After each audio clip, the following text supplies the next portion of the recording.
And now Diane Smillie from Dignity and Dementia is back with us to give another of her helpful hints for family carers. So Di, good afternoon.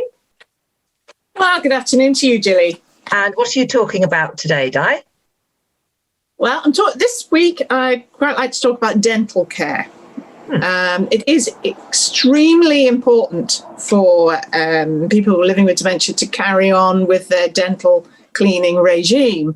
But it could be a situation where it becomes a little bit more difficult to encourage them, for the family carers to encourage them to maintain that regime. And so as a consequence, gingivitis, that's the gum disease, might increase due to an increase in the plaque on the teeth. And that can lead to all sorts of difficulties and problems for the person with the dementia, which obviously we all understand. It can lead to pain, and they may not be able to actually voice that difficulty that they're having. So it's really, really important, can't stress it enough, that we maintain good dental cleaning, dental hygiene. So there are different brushes on the market that you can certainly try and find. There is obviously the normal one, but there is also what they call a super brush. I must admit I hadn't heard of that before, but it's a super brush and it can brush all three surfaces at once. So it has a brush on both sides and one at the top. And that actually might be easier for somebody, with perhaps, decreased mobility, and also for a carer to do it. There's the electric brush that, if they're not used to an electric brush, that might come as a bit of a startling surprise and may not work. But if it does, then an electric brush is good. And there are toothbrushes with adapted handles that are easier to use, with a thicker gripped brush handle. So it's worth looking into those different products to help the person with the dementia to maintain their teeth.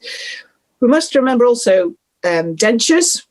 There's a possibility that the majority of people may have dentures. And again, they have to be cleaned on a daily basis.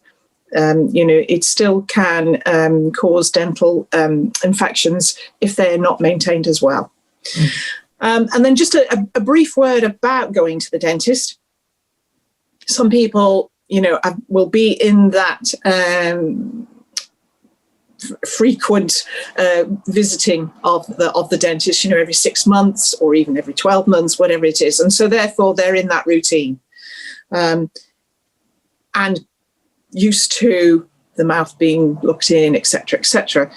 To those who may not have that such a rigid routine, it could become more frightening, and so therefore could lead to more problems.